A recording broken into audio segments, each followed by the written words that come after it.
रफ़ी अंसारी जी, रफ़ीक Ansari. Speaker madam, आपका बहुत बहुत धन्यवाद। माननीय नेता हमारे शिवपाल जी को सम्मान करते हुए मैं अपनी बात शुरू करता हूं।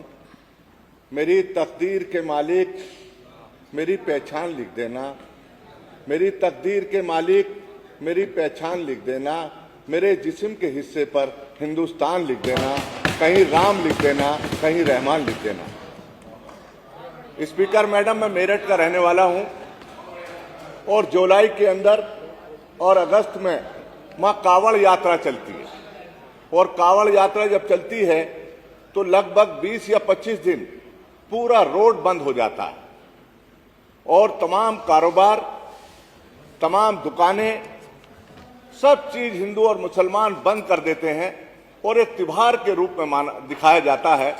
और यकीन मानिए, एक एक मुसलमान वहां का उनका इस्तकबाल और स्वागत करता है और कैंप और डेरे लगाकर उनका नाश्ते का, उनका सेवा का, उनकी खिदमत करने का जज्बा रखते हैं। और अगर वो देखना है सही मायनों में उत्तर प्रदेश का मेरठ असली हिंदुस्तान वो लगता है कि ये खूबसूरत हिंदुस्तान है जहां हिंदू और मुसलमान मिलकर एक दूसरे का काम करते हैं। लेकिन उसके अलावा एक और दूसरा चेहरा है। जब जुमे का दिन आता है, जुमे के दिन क्योंकि लगभग 90-95% लोग नमाज के लिए जाते हैं और बहुत सरकारें आई, कल्याण सिंह की सरकार भी हमने देखी, राजनाथ सिंह की सरकार भी देखी, गुप्ता जी की सरकार भी देखी, आजादी के बहुत सरकारें आई, लेकिन नमाज में किसी ने पाबंदी नहीं लगाई। लेकिन ये सरकार जब से बनी है, नमाजों पे जब जुमे की नमाज होती है, मस्जिद में जगह नहीं मिलती है तो मस्जिद के बाहर नमाज अदा करते हैं। तो ये पुलिस लाठी भांजने का काम करती है, डंडे मारने का काम करती है, गाली गलौज देने का काम करती है, उनके ठोकरे मारने का काम करती है।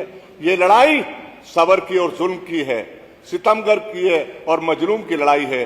मेरा यकीन है मजलूम जीता है, सबर जीता है और जालिम हारेगा, सितमगर हारेगा, ऐसा मेरा यकीन है। और इसका जवाब देना पड़ेगा, सितमगरों को जवाब देना पड़ेगा।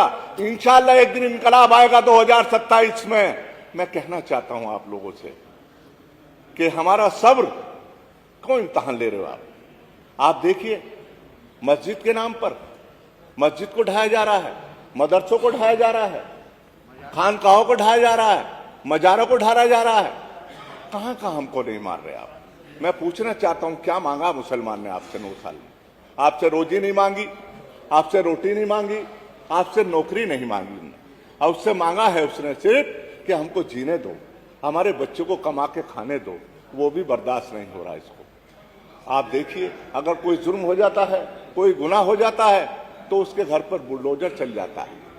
एक मकान बनाने के लिए पूरा जीवन लग जाता है, उसके परिवार लग जाता है उस मकान के लिए। उसको छत भी ढाई जाती है, उसके दीवार भी ढा देते हैं, उसके दरवाजे भी ढाने का काम कर रहे हैं। तो इस सरकार में आजादी से पहले किसी सरकार में आपने नहीं सुना होगा कि बुलडोजर चला है।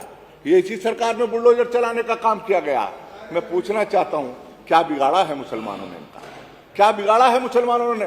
क्या मांगा है मुसलमानों ने? मैं पूछना चाहता हूं, क्या मुसलमानों की सरकार बन जाएगी उत्तर प्रदेश में? क्या मुसलमान कोई मुख्यमंत्री बन जाएगा उत्तर प्रदेश के अंदर? तो क्यों मार रहे हो हमको भाई? क्या बिगाड़ा है हमने आपका? क्यों हमें नमाज अदा नहीं करनी जा रही? क्यों हमें ईद की नमाज सड़कों पर नहीं करनी जाती? क्यों बकरीद की नमाज हम अदा नहीं करनी जा रही? 5 मिनट का समय लगता है, 5 मिनट में नमाज अदा होती है, लेकिन वो भी बर्दाश्त नहीं हो रही। अरे हम तो एक महीना इनकी कावड़ का स्वागत करते हैं, इस्तकबाल करते हैं, लेकिन वो भी बर्दाश्त नहीं हो रही। ये सरकार हिंदू और मुसलमान को लड़ाने का काम कर रही है, ये भिड़ाने का काम कर रही है, अंग्रेजी वाली नीति अपना रही है। ये हिंदू और मुसलमान को लड़ाओ और राज करो। मैं कहना चाहता हूं, ये मारकर हमको खत्म करना चाहते हैं। क्या हम मिट जाएंगे? क्या हम खत्म हो जाएंगे? कहां तक मारोगे हम? कहां तक खत्म करोगे हमको? क्या बिगाड़ा है हमने आपका? इस सरकार में 9 साल में हमने क्या मांगा इनसे? क्या बुरा किया हमने इनका? लेकिन वो भी सब बर्दाश्त नहीं हो रहा इनको। मैं पूछना चाहता हूं, हमने महसूस किया था कि योगी आदित्यनाथ मुख्यमंत्री बन गए कि मंदिर के पुजारी हैं, मठ के पुजारी हैं, मठ से आए हैं। जैसे हमारे आलिम और मौलाना होते हैं, वो किसी का बुरा नहीं करते, मंदिर का आदमी कोई बुरा नहीं करता, लेकिन हमारे सब्र का, हमारे भरोसे का, हमारे यकीन का कत्ल हुआ है। हमें बहुत यकीन था कि योगी आदित्यनाथ आएंगे, सबको एक नजर से देखेंगे, सबको एक रास्ता अपनाएंगे, सबको रोजगार देने का काम करेंगे, सबको कारोबार देने का काम करेंगे। लेकिन इस सरकार ने कुछ नहीं दिया, सिर्फ दिया है तो लाठी और डंडा दिया है। मैं पूछना चाहता हूं आपसे स्पीकर महोदय, हमारे पास इस सरकार से लड़ने के लिए कुछ नहीं, ना हमारे पास कोई ताकत है।